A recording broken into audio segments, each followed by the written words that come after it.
الکریم اما بعد فاعوذ باللہ من الشیطان الرجیم بسم اللہ الرحمن الرحیم لا تجد قوما یؤمنون باللہ والیوم الآخر یوادون من حاد اللہ ورسولہ ولو كانوا آباءهم او ابناءهم او اخوانهم او عشیرتهم اولئک کتب فی قلوبہم الایمان وأیدہم بروح منہ ویدخلہم جنات تجری من تحتہا الانہار خالدین فیہا رضی اللہ عنہم ورضوا عنہ اولئک حزب اللہ الا ان حزب اللہ هم المفلحون وقال اللہ تعالیٰ فی مقام آخر فی شان حبیب ان اللہ وملائکتہ یصلون علی النبی یا ایہا الذین آمنوا صلوا علیہ وسلموا تسلیما الصلاۃ والسلام علیکہ سیدی یا رسول اللہ الصلاۃ والسلام علیکہ سیدی یا حبیب اللہ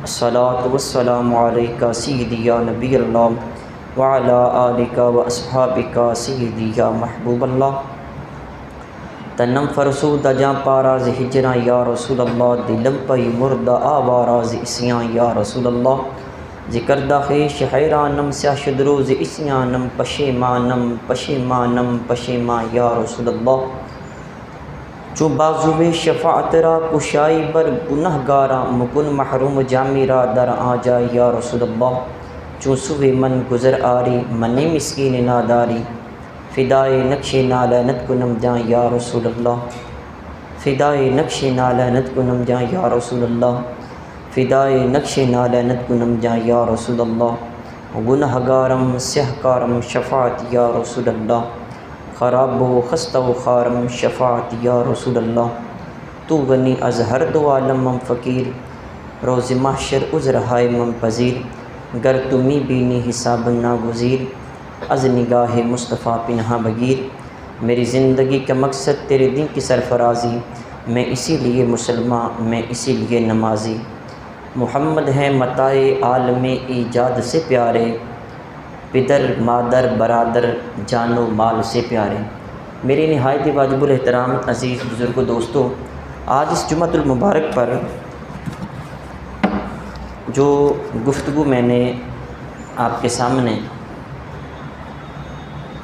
بیان کرنی ہے وہ ناموس رسالت صلی اللہ علیہ وآلہ وسلم کے حوالے سے ہے چونکہ آپ تمام حضرات کو یہ معلوم ہے کہ پھر انڈیا کی ایک ملعونہ نے کریم آقا صلی اللہ علیہ وآلہ وسلم کی شان میں گستاخی کی ہے اس حوالے سے پورے عالم اسلام کے جتنے بھی مسلمان ہیں چاہے ان کے اعمال اچھے ہیں یا نہیں اچھے ہیں لیکن ایمان کی دولت تو موجود ہے تو اس حوالے سے ہر ایک کا دل مجروح ہے اور یاد رکھیں یہ اوچھے ہتھ کنڈے کفرستان کی طرف سے ضرور استعمال کیے جاتے ہیں تاکہ پرکھا جائے اور چیک کیا جائے کہ ان کے اندر روح محمدی کتنی ابھی تک موجود ہے ایمان کتنا موجود ہے تو آج ہم نے یہ دیکھنا ہے کہ اللہ تبارک و تعالی حضور صلی اللہ علیہ وآلہ وسلم سے محبت کے حوالے سے وہ کیا ارشاد فرماتا ہے اور دوسرا ایک اہم ترین جو ہمارے کچھ لبرلز وہ جب کچھ چند کلاسیں پڑھ جاتے ہیں تو اپنے آپ کو اتھارٹی مانتے ہیں اور یہ طرح طرح کے گھسے پٹے دلائل دیتے ہوئے نظر آتے ہیں یہ دیکھیں جی اسلام امن کا درس دیتا ہے اور حضور علیہ الصلوۃ والسلام نے تو کافروں کو بھی معاف فرمایا ہے تو لہٰذا حضور صلی اللہ علیہ وآلہ وسلم نے معاف فرمایا ہے تو تم اتنی سختی کیوں کرتے ہو یہ وہ لوگ ہیں جو مغرب سے مرعوب ہوتے ہیں وہ ان سے متاثر ہو جاتے ہیں اور ان کو پتہ نہیں کہ ہمارے پاس کتنی بڑی ایمان کی دولت ہے اور پھر دبے لفظوں ان کی حمایت کرتے ہوئے نظر آتے ہیں کیا حضور صلی اللہ علیہ وآلہ وسلم نے جہاں اپنے جانی دشمنوں کو معاف کیا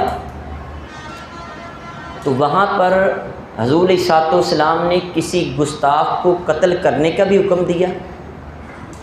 کیا حضور علیہ الصلوۃ والسلام کی موجودگی میں صحابہ کرام نے آٹومیٹیکلی خود بخود کسی گستاخ کو واصل جہنم کیا اور حضور علیہ الصلوۃ والسلام نے اس کا جو خون ہے اس کو رائگاں قرار دے دیا ہو؟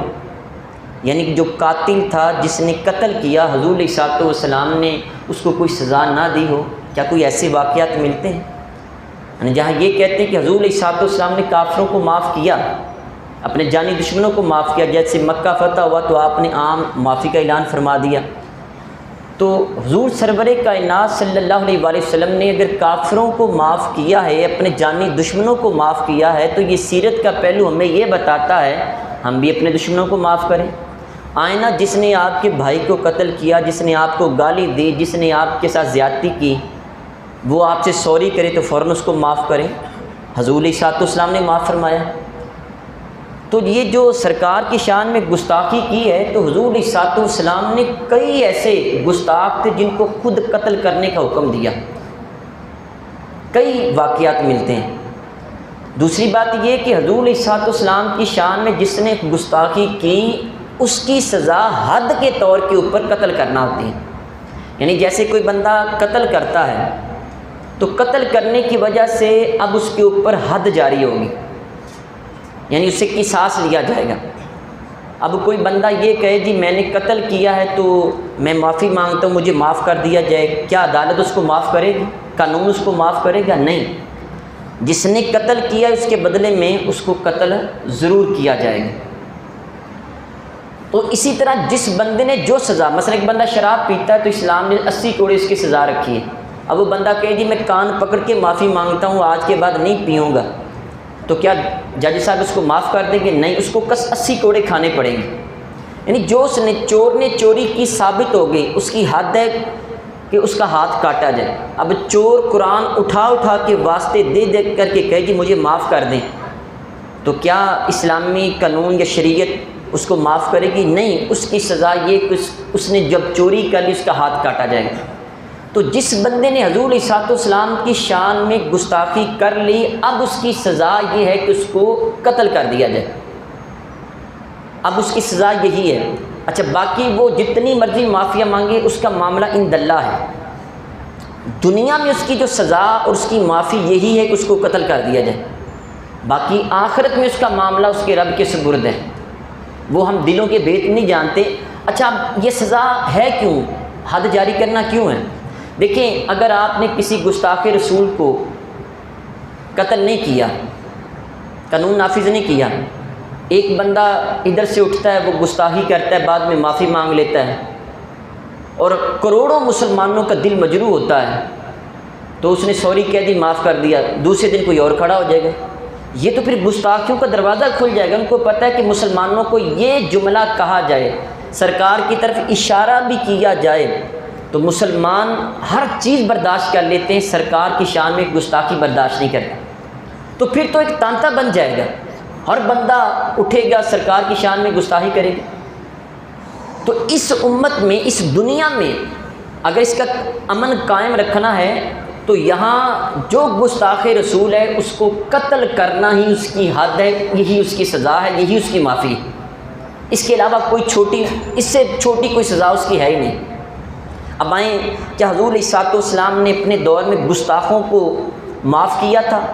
یعنی ایک ایک کافر جنہوں نے حضور علیہ الصلوۃ والسلام کے خلاف جنگ کی، جیسے مکہ کے کافر تھے، جب آپ نے مکہ شریف فتح کیا تو عام معافی کا اعلان فرما دیا، بلکہ یہاں تک فرمایا کہ جو فلاں فلاں سردار کے گھر میں چلا جائے گا اس کو بھی معافی ہے، میں نے اس کو بھی معاف کر دیا، جس نے اپنی تلوار نیام میں رکھ لی اس کو بھی معاف کر دیا، جانی دشمنوں کو۔ آپ کے سگے چچا حضرت حمزہ، امیر حمزہ، جو کہ حضور علیہ الصلوۃ والسلام کے تقریباً ایج فیلو تھے، بڑی محبت تھی، پہلوان تھے اپنے دور میں، ہمہ شخصیت تھے، بڑی محبت کرنے والے، تو جس نے آپ کو نیزہ مارا اور بعد میں ایک عورت نے آپ کا کلیجہ نکال کے چبایا، مسئلہ کیا گیا، کان یہ کاٹ کے، ناک کاٹ کے، اس کو پرو کے گلے میں ہار ڈالا گیا، اتنی بے دردی سے آپ کو شہید کیا گیا۔ حضور علیہ الصلوۃ والسلام نے اس کے قاتل کو بھی معاف فرما دی اور یہ فرمایا میرے سامنے نہ آیا کرو، مجھے چچا کی یاد آتی، آپ نے معاف کر دیا۔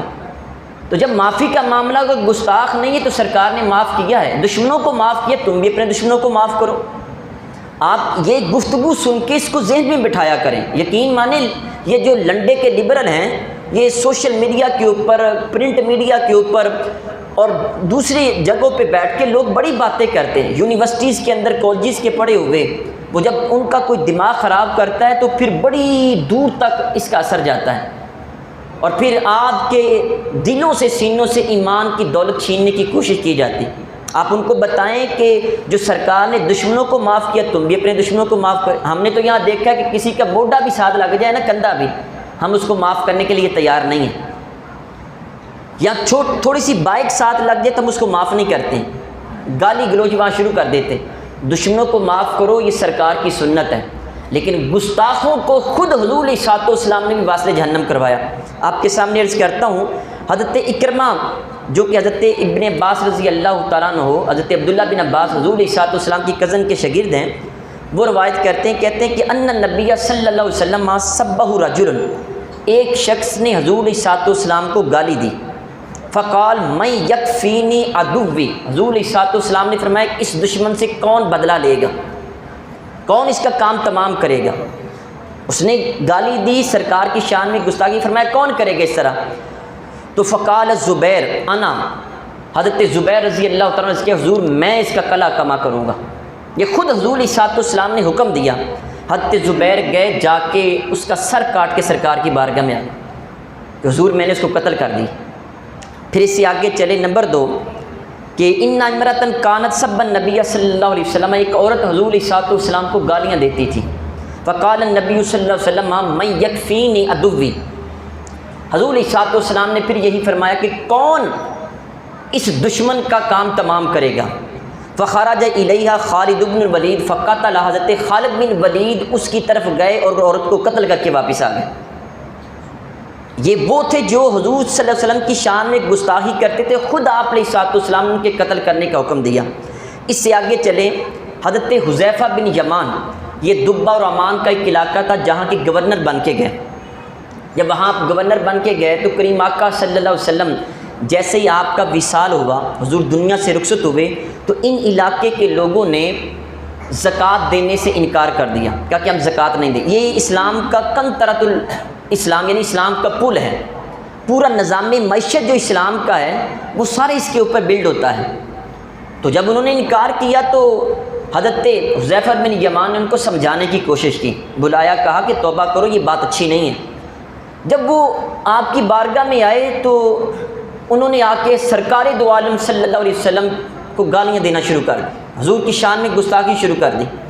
حضرت حذیفہ بن یمان رضی اللہ تعالیٰ عنہ، آپ نے آگے سے جب انہوں نے سرکار کی شان میں گستاخی تو آپ نے کہا اسمیو فی ابی و امی ولا تسمیونی فی النبی، ظالموں میری ماں کو گالی دو، میرے باپ کو گالی دو، لیکن میرے نبی کو گالی نہ دو.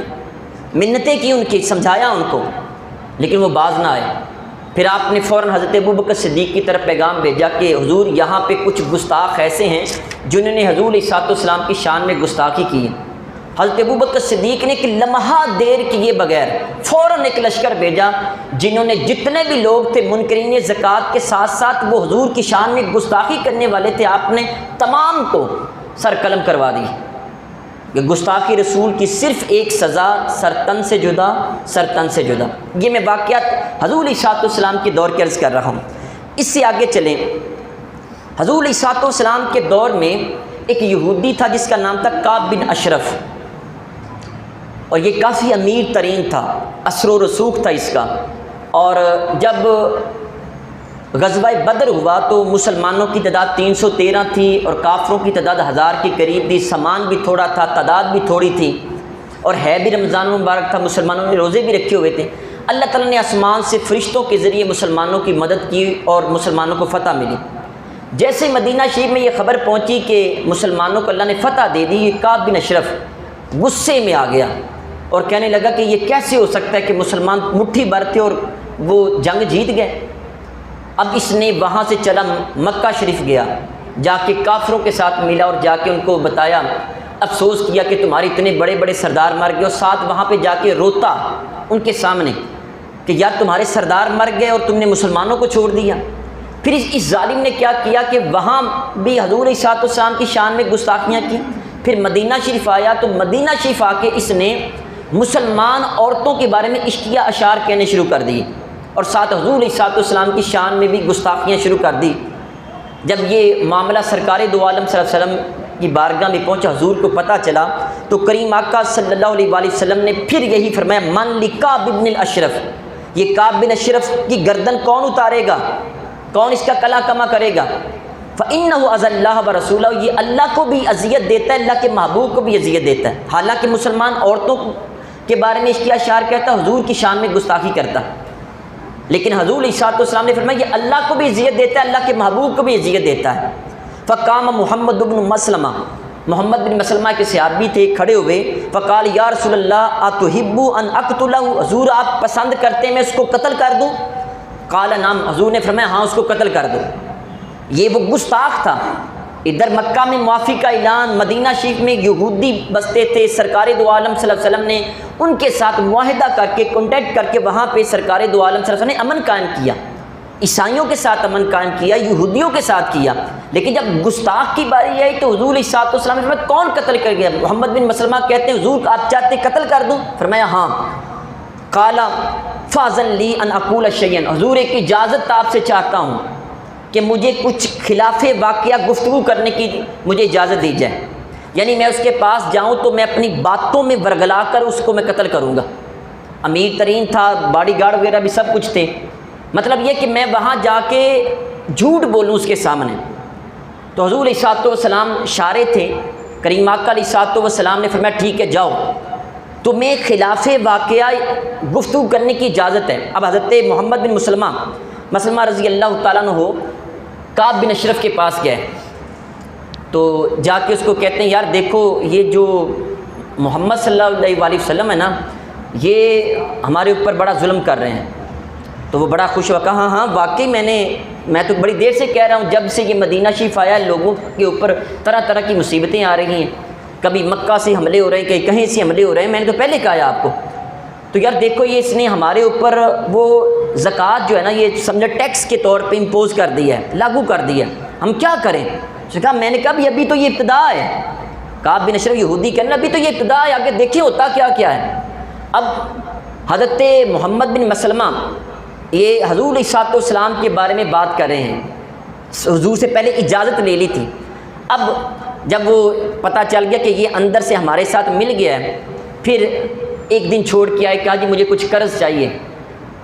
تو یہ یہودی کہنے لگا قرض تو میں دوں گا، مجھے کیا اس کے بدلے میں گروی کیا رکھو گے؟ تو اس نے کہا آپ بتا دیں، یہودی کو تو بتا۔ اس نے کہا کہ اپنی عورتیں میرے پاس گروی رکھ دو۔ حضرت محمد بن مسلمہ کہنے لگے یار تم خوبصورت نوجوان ہو، تو ہم اپنی عورتیں تمہارے پاس رکھیں گے تو ہمارے لیے تو یہ مناسب نہیں ہے۔ تو اس نے کہا چلو پھر ایسے کرو، اپنے بچے ہمارے پاس رکھ دو گروی، پیسے میں تمہیں دیتا ہوں بچے رکھ دو۔ کہا کہ ایسے نہیں ہو سکتا، کل کو ہماری اولادیں جب ہم آپ کے پیسے واپس کریں گے ہمارے بچوں کو تانا دیا جائے گا، تمہیں چند ٹکوں کے بدلے میں، تھوڑی سی مال کے بدلے میں تمہیں گروی رکھا گیا، لوگ اس کو تانا دیں گے، ہم تو نہیں ایسا کر سکتے۔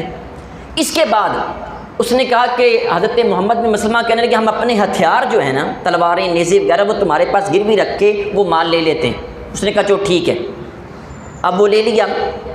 آپ 3-4 بندوں کو ساتھ لے کے گئے تھے اور ان کو کہا کہ میں کسی طریقے سے اس کے اوپر جب سر کے اوپر قابو پا لوں گا تم نے آ کے اس کو قتل کر دینا ہے۔ انہوں نے کہا ٹھیک ہے۔ تو حضرت محمد بن مسلمہ کہنے لگے یار تم سے خوشبو بڑی، ایک دن رات کو 2 بجے گئے، رات کا وقت تھا، تو جا کے کہنے لگے یار تمہارے خوشبو بڑی اچھی آ رہی ہے۔ تو وہ کہنے لگا جی دیکھو میرے پاس عرب کی خوبصورت ترین عورت ہے جو وہ خوشبو بڑی لگاتی ہے، تو امیر ترین ہوں، میرے پاس تو ایسی خوشبو بہت زیادہ ہے۔ تو آپ نے کہا میں خوشبو سونگھ سکتا ہوں؟ جی سونگھ سکتے ہو۔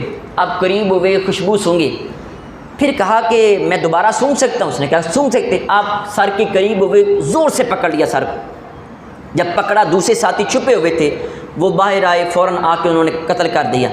حضرت محمد بن مسلمہ رضی اللہ تعالیٰ عنہ نے سر کٹا ہوا سر سرکار کی بارگاہ میں لے کے حضور جس کے بارے میں حکم دیا تھا میں نے اس کا سر قلم کر دیا۔ گستاخ رسول کی ایک سزا، سر تن سے جدا، سر تن، یہ حضور علیہ السلام نے خود حکم دیا۔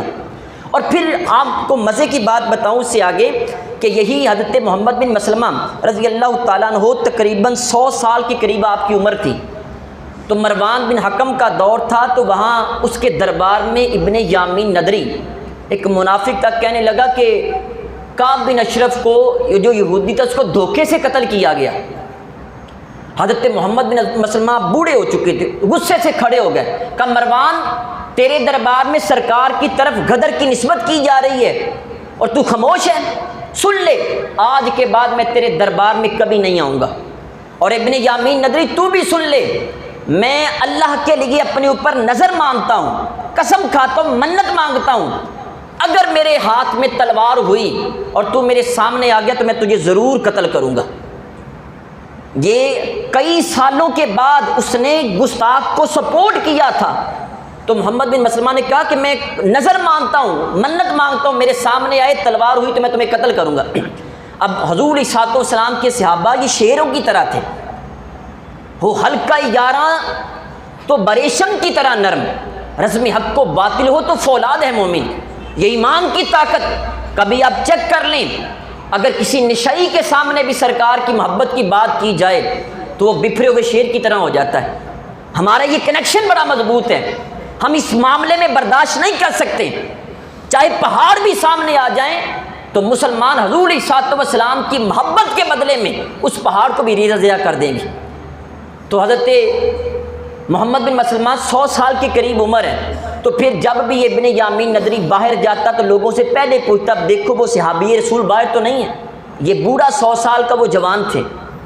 اب ایک جنازے پہ ملاقات ہو گئی تو حضرت محمد بن مسلمہ بھی وہاں جنازہ پڑھنے گئے تھے، تو دیکھا کہ یہ جو ابن یامین ندری یہ بھی آیا ہے۔ حضرت محمد بن مسلمہ کی جب نظر پڑی تو آپ آنکھوں میں خون اتر آیا، دوڑے اس کی طرف۔ اس وقت تلوار نہیں تھی، جنازے پہ گئے تھے، چھڑیاں تھی آپ کے ہاتھ میں، سوٹیاں مارنا شروع کر دی، مارتے مارتے کئی سوٹیاں توڑ دی اور فرمایا کہ کاش ظالم اگر میرے ہاتھ میں تلوار ہوتی تو میں تیرا سر تن سے جدا کر دیتا، تو گستاخ کو سپورٹ کرتا ہے۔ عزیز سامعین محترم، حضور علیہ السلام کے دور میں 20 واقعات ایسے ہیں کہ گستاخ رسول کو خود قتل کرنے کا حکم دیا، اور اگر کسی نے حضور کی اجازت کے بغیر قتل کر دیا تو حضور نے وہاں اپریشیٹ کیا، اس کی تعریف کی۔ حضور علیہ السلام کے دور میں ایک صحابی تھے جن کا نام تھا حضرت عمیر، آنکھوں سے یہ نابینا تھے، اور ان کے جو بیوی تھی اس کے ہاں ان کے 2 بچے تھے، ایک چھوٹا سا بچہ تھا جو بھی دودھ پیتا تھا، ایک تھوڑا سا بڑا تھا۔ تو جو بیوی تھی وہ حضور علیہ السلام کی شان میں گستاخیاں کرتی تھی، گالیاں دیتی تھی۔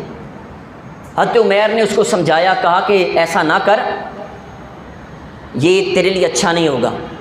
آپ نے پیار سے بھی سمجھایا، غصے بھی سمجھایا، لیکن وہ بات نہیں مانتی۔ ایک رات اس نے جب زیادہ سرکار کی شان میں گستاخی کی تو حضرت عمیر، آپ رات کی تاریکی تھی، آپ اندھیرے میں ٹٹولتے ٹٹولتے اس کے قریب پہنچے، دیکھا کہ اپنے سگے بیٹے کو، چھوٹے بچے کو دودھ پلا رکھی ہے۔ آپ نے بچے کو پکڑا، سائڈ پہ کیا، تلوار لے کے اس کے سینے پہ چڑھ گئے اور زور لگایا، تلوار اس کے سینے کی آر پار کر دی، قتل کر دیا اس کو۔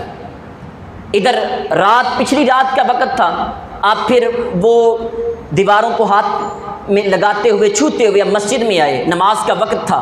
کریم آقا صلی اللہ علیہ وآلہ وسلم، ابھی یہ فجر کا وقت ہے، واقعہ کی کسی کو خبر نہیں ہے، حضور علیہ السلام کو پتہ نہیں ہے، لیکن جب حضرت یہ عمیر مسجد میں آئے، آنکھوں سے نبینا تھے، کریم آقا علیہ السلام نے لما انصرف النبی صلی اللہ علیہ وسلم نظر الی عمیر، حضور علیہ السلام نے اپنی گردن مبارک پھیری اور حضرت عمیر کی طرف دیکھا، فرمایا اقتلت بنت مروان، کہ اے عمیر کیا بنت مروان کو قتل کر دیا؟ اچھا، اب حضور کو کسی نے بتایا نہیں تھا، کریم آقا علیہ السلام نے بنت مروان کو قتل کر دیا۔ حضرت عمیر کہنے لگے نعم بی ابی یا رسول اللہ، حضور میرے ماں باپ آپ پہ قربان ہوں، میں نے اس کو قتل کر دیا۔ پھر راوی کہتے ہیں کہ حضرت عمیر دل میں ڈر رہے تھے کہ کہیں ایسے نہ کہ حضور فرمائیں کہ دور میرا تھا، میں موجود تھا اور خود ہی اپنے انداز میں تم فتوے دے رکھے تھے، مجھ سے پوچھا بھی نہیں۔ تو حضرت عمیر کہتے میں دل میں خوف تھا کہیں سرکار ناراض نہ ہوں، تو پھر میں نے عرض کیا حل علیہ فی ذالک شیء، حضور میں نے اس کو قتل کیا ہے تو کیا میرے اوپر کوئی چیز لازم آتی ہے؟ کیا اس کے بدلے میں مجھے بھی قتل کیا جائے گا؟ میں نے کوئی غلط کام کیا ہے یا ٹھیک کیا ہے؟ بتائیں مجھے۔ کریم آقا صلی اللہ علیہ وسلم فرمایا لا ینتطیہ فیہا انزان، اس میں دو بکریوں کے سینگ بھی آپس میں نہیں لڑے، یعنی اس کا خون رائگاں ہے، اس کا خون رائگاں گیا ہے، تو نے بالکل ٹھیک کیا۔ اس کے اگلے جملے سنے فالتفت النبی صلی اللہ علیہ وسلم الی من حولہ، جتنے صحابہ کرام مسجد میں بیٹھے تھے، فجر کی نماز کا وقت تھا، تو حضور علیہ الصلوۃ والسلام تمام کی طرف سرکار نے دیکھا اور دیکھ کے فرمایا اذا احببتم ان تنظروا الی رجل نصر اللہ ورسولہ بالغیب فانظروا الی عمیر بن عدی، لوگوں تم میں سے جو بھی یہ پسند کرتا ہے کہ ایسے بندے کو دیکھیں جس نے اللہ کی بھی مدد کی، اللہ کے رسول کی بھی، غیب میں مدد کی ہے، وہ عمیر بن عدی کو دیکھ لے، اس نے اللہ کی بھی مدد کی، اللہ کے رسول کی بھی مدد کی ہے۔ تو حضرت عمر فاروق اعظم رضی اللہ تعالیٰ عنہ کو اس بات پہ رشک آیا کہ یہ گستاخ کو قتل کر کے آیا، اور حضور علیہ الصلوۃ والسلام فرما رہے ہیں کہ جس نے اللہ کی بھی مدد کی، اللہ کے رسول کی بھی مدد کی۔ تو حضرت عمر فاروق اعظم کہنے لگے انظروا الی ھذا الاعمى الذی تصرف فی طاعۃ اللہ، فرمایا اس نابینا کو دیکھو یہ اللہ کی اطاعت میں کتنا آگے چلا گیا ہے، اس نبینا کو دیکھو اس نے کیا کام کر دیا، ہم آنکھوں سے دیکھتے کچھ نہ کر سکے، یہ نبینا تھا ہم سے بازی لے گیا۔ یعنی یہ وہی جملہ تھا جو پروفیسر یوسف وہ کہتے ہیں، علامہ اقبال کے بارے میں کہتے ہیں میں مجلس میں موجود تھا، تو جب حضور علیہ الصلوۃ والسلام کی محبت کی بات چلتی اقبال کی آنکھیں پرنم ہو جاتی، آنکھوں میں آنسو آ جاتے، تو کہتے کہ وہاں گفتگو کے دوران غازی علم الدین شہید کا جب تذکرہ چھڑا تو علامہ اقبال پکار اٹھے کہ اسی ہاتھی مالدے رہ گئے ترہانہ دا منڈا بازی لے گئے۔ یہی عمر فاروق اعظم کہہ رہے تھے یار اس نابینا کو دیکھو یہ کتنا آگے چلا گیا اللہ کی اطاعت میں۔ جب حضرت عمر فاروق اعظم نے نابینا کہا تو کریم آقا علیہ الصلوۃ والسلام نے فرمایا لا تقل الاعمى لکنہ البصیر، عمر اس کو نابینا نہ کہو، یہ تو دل کے دیکھنے والا ہے، اس کی تو آنکھیں بھی موجود ہے، کیسی بات کرتے ہو۔ عزیز سامعین محترم، یہ ایک نہیں بیسیوں واقعات ایسے ہیں کہ سرکار دو عالم صلی اللہ علیہ وسلم کے دور میں گستاخوں کو واصل جہنم خود بھی کیا گیا اور صحابہ کرام نے بھی کیا۔ حضرت عمر فاروق اعظم کے دور میں ایک بندہ تھا جو کہ امام مسجد تھا، سورہ عبس وتولی یہ پڑھتا تھا فجر کی نماز میں روزانہ، یار مصلی محمدی پہ کھڑا ہونے والا، قرآن پڑھنے والا، لوگوں کا امام۔ حضرت عمر فاروق اعظم کو پتہ چلا، اس کو بلایا، اور اس آیت میں منافقین یہ کہتے تھے حضور علیہ الصلوۃ والسلام کو اللہ تعالیٰ نے جھڑکا ہے۔ حضرت عمر فاروق اعظم نے بلایا، آپ نے فرمایا کیا تم یہ سورت پڑھتے ہو؟ حالانکہ معاملہ اس طرح نہیں تھا یہ اصل میں، لیکن منافق یہ کہتے تھے۔ آپ نے فرمایا کیا تم یہ سورت پڑھتے ہو؟ جی میں پڑھتا ہوں۔ عمر فاروق اعظم گئے، آپ نے تلوار نکالی، سر تن سے جدا کر دی۔ حضور علیہ الصلوۃ والسلام کی بارگاہ میں صحابہ نے بتایا کہ عمر نے ایک فلاں امام مسجد کو قتل کر دیا۔ آپ نے فرمایا عمر کبھی غلط بندے کو قتل نہیں کر سکتا، مومن کو قتل نہیں کر سکا۔ جا کے بتایا حضور یہ والا کام کرتا تھا، میں نے اس کو واصل جہنم کر دیا، میں نے قتل کر دیا۔ حضور علیہ الصلوۃ والسلام کے دور میں فیصلہ ایک آیا بندے، آپ علیہ الصلوۃ والسلام نے فیصلہ کیا کافر کے حق میں، تو جو مومن تھا اس نے کہا ابو بکر کے پاس چلتے ہیں۔ ابو بکر کے پاس گئے، انہوں نے بھی فیصلہ کافر کے حق میں کر دیا۔ پھر حضرت عمر فاروق اعظم کے پاس ہے، کافر نے بتایا کہ جی ہم سرکار کے پاس گئے، انہوں نے بھی فیصلہ میرے حق میں کیا۔ ابو بکر کے پاس گئے، انہوں نے بھی فیصلہ میرے حق میں کیا، اب آپ کے پاس آئیں آپ بھی فیصلہ کر دیں۔ فرمایا میں کرتا ہوں۔ اندر گئے، تلوار نکالی اور جو مسلمان تھا اس کا سر تن سے جدا کر دیا۔ کہا جس کا فیصلہ سرکار کی گفتگو نہ کرے، جس کا فیصلہ ابو بکر کی گفتگو نہ کرے، اس کا فیصلہ عمر کی تلوار کرتی ہے۔ یہ گستاخ تھا۔ دیکھیں گستاخ رسول کی صرف ایک سزا، سر تن سے جدا، سر تن سے جدا، اس کے بارے میں کوئی دو رائے نہیں ہے۔ اللہ تعالیٰ کی بارگاہ میں دعا ہے جتنے بھی گستاخ ہیں اللہ تعالیٰ ان کو واصل جہنم کرے اور مسلمانوں کو جذبہ ایمانی دے تاکہ ان طاغوتی قوتوں کا مقابلہ کرے۔ وما علیہ الا البلاغ المبین۔